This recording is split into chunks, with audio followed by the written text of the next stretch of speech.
Hanya berapa orang yang buat mengerjakan pretest ya, Bapak Ibu? Hanya 10 nih kayak. Iya, 11. Oke. Oh, Pak Muhammad Ansari baru mulai, Pak.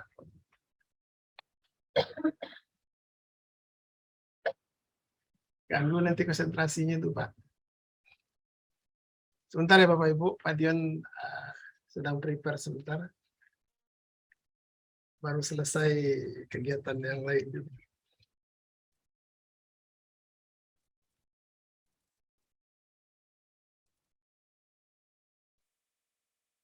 Oke, Assalamualaikum Pak Dion.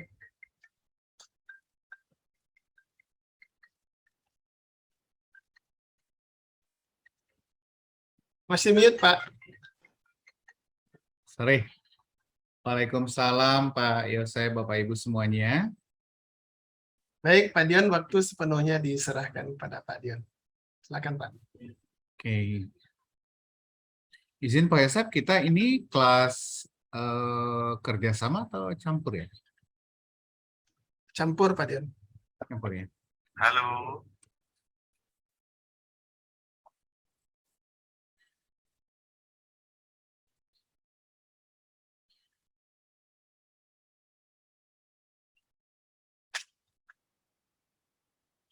Oke, selamat pagi Bapak Ibu semuanya.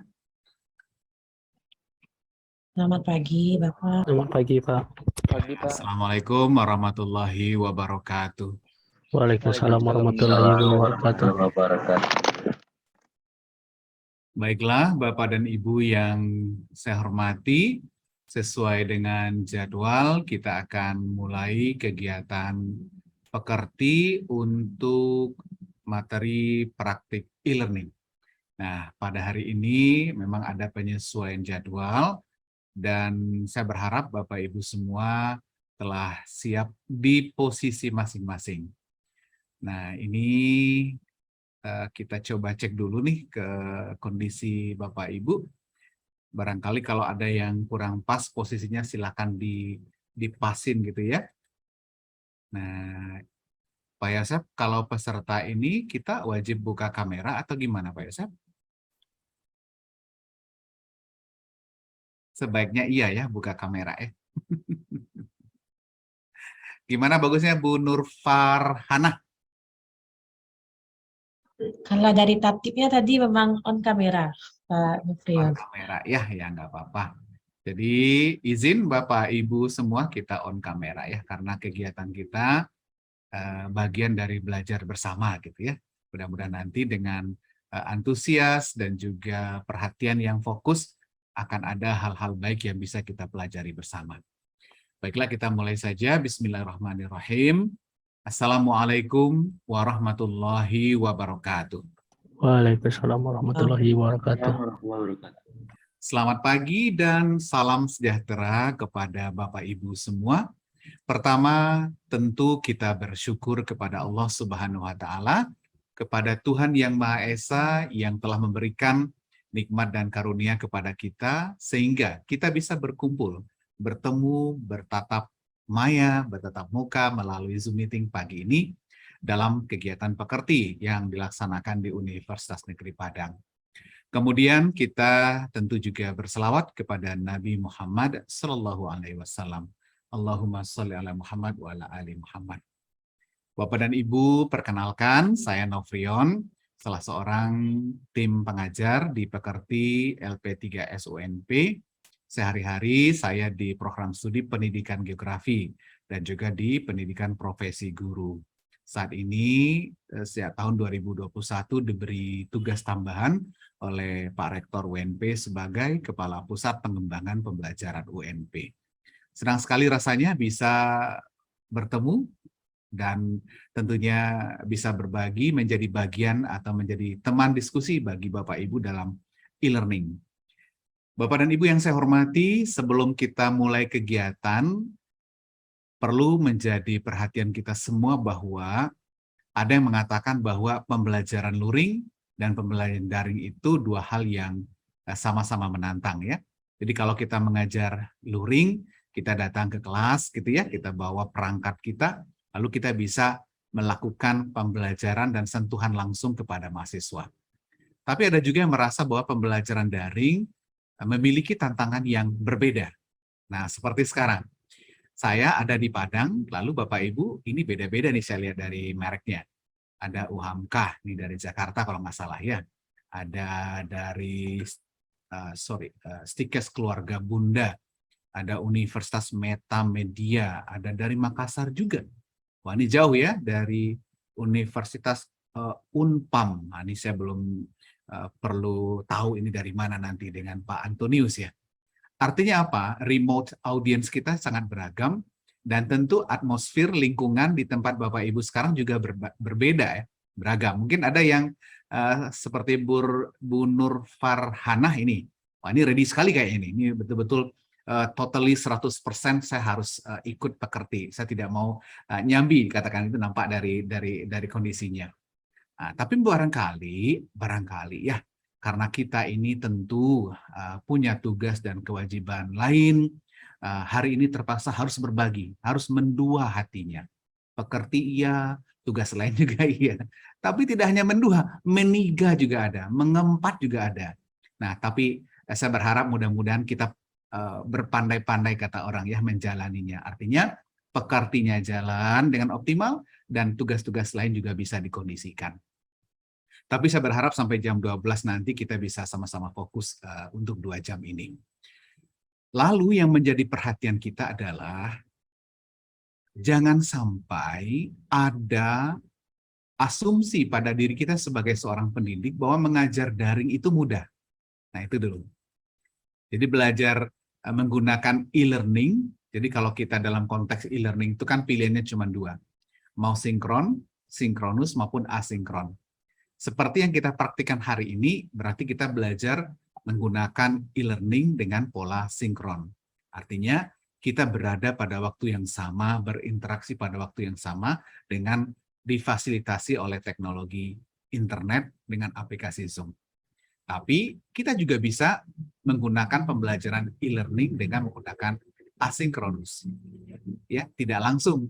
Jadi nanti kita setting saja, seperti learning management system yang ada, atau menggunakan aplikasi lain yang mendukung. Sekarang kita pada bagian pertama kita bicara dulu dengan e-learning untuk sinkronus. Nah, bagaimana kita mengajar sinkron seperti sekarang? Nah, ini diskusinya ringan saja sebenarnya ya. Bapak Ibu pasti sudah sangat sering, sudah sangat familiar, sudah barangkali juga ada yang levelnya sudah trainer dalam hal pembelajaran daring.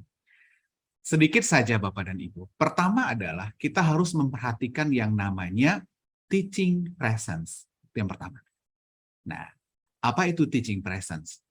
Walaupun Pak Dion dengan Bapak Ibu yang lain sekarang berbeda letak dan posisinya, namun bagaimana kita sebagai seorang pendidik mengkondisikan seolah-olah kita sedang dalam satu kelas. Nah, begitu. Jadi, teaching presence. Jadi walaupun jauh, ini Pak Dion di Padang, ada yang di Makassar, tapi rasanya suasana belajar itu kita sedang dalam satu kelas. Maka sebagai pendidik kita harus memastikan bahwa peserta didik kita benar-benar involved ya, tersambung, engage, dekat dengan kita. Nah, bagaimana cara kita mendekatkan, menciptakan suasana teaching presence itu? Yaitu tadi seperti yang kita bilang, ada kontraknya, selama kegiatan on kamera. Berarti kalau ada anak kita yang, mahasiswa kita yang tidak on kamera, kita panggil saja. Atau barangkali bagaimana memposisikan diri, kita melihat dia nyamping duduknya. Nah, nanti kita bisa saja mengkondisikan, Ananda coba fokus dulu, seperti itu. Teaching presence, ya, itu yang pertama. Yang kedua disebut dengan cognitive presence. Setelah mahasiswa merasa mereka itu dalam satu kelas. Berikutnya adalah ada nuansa disebut dengan cognitive presence dan relationship learning. Jadi walaupun Ibu Imas dari UHAMKA, Bapak Asri dari Unismuk Makassar, itu kan terpisah pulaunya. Tetapi dalam pembelajaran daring seperti ini, tidak terhalang untuk saling berbagi. relationship learning, atau kita awali dengan cognitive presence. Jadi pemahaman Ibu Imas dan pemahaman Bapak Asri harus terkoneksi dalam suatu aktivitas belajar. Berarti nanti kita sebagai pengajar harus mampu membuat jembatan antara layar-layar yang ada di depan kita. Nah, itu disebut dengan cognitive presence dan relationship learning. Berarti sudah dua ya Bapak Ibu ya. Ada teaching presence, cognitive presence, and relationship learning. Dan yang terakhir adalah social presence. Jadi walaupun kita terpisah oleh kotak-kotak screen kita masing-masing di tempat yang berbeda, tetapi sebagai seorang dosen, sebagai seorang pendidik, kita harus mampu mengusahakan agar ada kedekatan sosial emosional antara peserta didik kita. Nah, itu saja ya kalau teknis theoretical background untuk pembelajaran daring itu. Yang pertama, teaching presence, cognitive presence, and relationship learning, dan social presence. Untuk daring sinkron. Lalu kita bicara tentang atributnya lagi. Atribut. Tadi agak teoritis ya, sekarang atribut. Atribut ini maksudnya adalah bagaimana seorang dosen atau pendidik itu menampilkan dirinya di hadapan peserta didik. Nah, ibaratnya sekarang nih Pak Dion sekarang sebagai seorang dosen, seorang katakan pembicara, narasumber. Kita harus ngeh gitu kata orang ya, kita harus berpikir saya terlihat seperti apa di mata mahasiswa saya. Itu yang pertama. Jadi kita jangan mengajar ala kadarnya. Jangan sampai, saya kan dosen, suka-suka saya dong. Kalau mau saya mau duduknya nyender, mau jadi begini, kalian tuh mahasiswa ngikut aja, pokoknya gitu ya. Nah, pola seperti ini tidak positif, tidak konstruktif untuk pembelajaran. Jadi walaupun Bapak Ibu sedang berada dalam kotak seperti ini sekarang ini, itu ada aturannya Bapak Ibu. Bagaimana posisi badan Bapak dan Ibu? Oh, kalau begitu berarti harus middle close up. Artinya apa? Harus tampak badan kita, bagian dada kita nampak, lalu di kepala kita ada ruang yang kosong, kiri kanan kosong, kita di tengah. Ini untuk apa gunanya? Kalau suatu saat Bapak Ibu menggunakan gestur body language, bisa. Ananda, mari. Coba perhatikan, itu siapa? Jadi kita bisa mengoptimalkan gerak-gerak anggota tubuh kita. Beda kalau contoh, saya ngomongnya seperti ini. Yang kelihatan jidat saja. Atau seperti ini. Seperti itu. Atau ubun-ubun aja yang kelihatan seperti itu. Atau kita ngajar sambil begini. Ya silakan mahasiswa gitu ya. Nah, apa yang dilihat orang dari kita, itu adalah energi. Kalau kita nggak positif, maka energinya pun juga tidak positif. Jadi kalau kita ngajarnya sambil nyender begini, nah kata orang kan, guru kencing berdiri, anak kencing berlari. Jangan salahkan mahasiswa kalau tertidur. Kenapa? Karena kita udah mengirim stimulus yang tidak positif. Nah, guru dosennya saja tidak antusias, ya kami juga tidak antusias. Tapi kalau Bapak Ibu mengajarnya berapi-api, mahasiswa juga berapi-api. Wah segan saya ini, bapaknya aja sudah seperti Joko Tingkir ya, berapi-api senjatanya ngajar. Nah, kok saya tidak gitu. Nah, Bapak dan Ibu. Hal sepele yang perlu diperhatikan itu adalah bagaimana kita terlihat di mata mahasiswa kita. Nah, itu penempatan, posisi kita di depan screen ya, depan screen. Apalagi Bapak Ibu yang memang akrab sebagai presenter, narasumber, terbang kemana, terbang ke situ. Please ya, mohon diperhatikan itu. Karena survei membuktikan bahwa banyak narasumber, mohon maaf ya, pembicara hebat, disebut namanya, gelarnya, sertifikatnya, ininya, semacam. Pas tampil, pas bicara, awalnya look up, lalu look down. Kenapa? Tampilannya itu, gitu. Nah, apalagi bagi kita yang masih dalam proses belajar. Jadi kalau seorang yang sudah pengalaman luar biasa, is okay lah, masih bisa ditambal dengan pengalamannya, dengan ilmunya. Jadi, apalagi kita yang mungkin masih belajar, nah, tambah pula penampilan tidak bagus, ya, tambah larilah perhatian dari audiens kita. Berikutnya, pertanyaannya adalah, kenapa perlu kita peduli dengan penampilan di depan publik saat kita daring? Sinkron. Nah, kita merujuk pada teori Bapak dan Ibu. Bagaimana mahasiswa belajar? Proses informasi. Jadi kalau kita kan mengajar menyampaikan informasi. Bagaimana mereka memahami informasi yang disampaikan oleh dosen? Nah, teorinya adalah, ingat Bapak dan Ibu, yang pertama adalah mulai dari sensasi.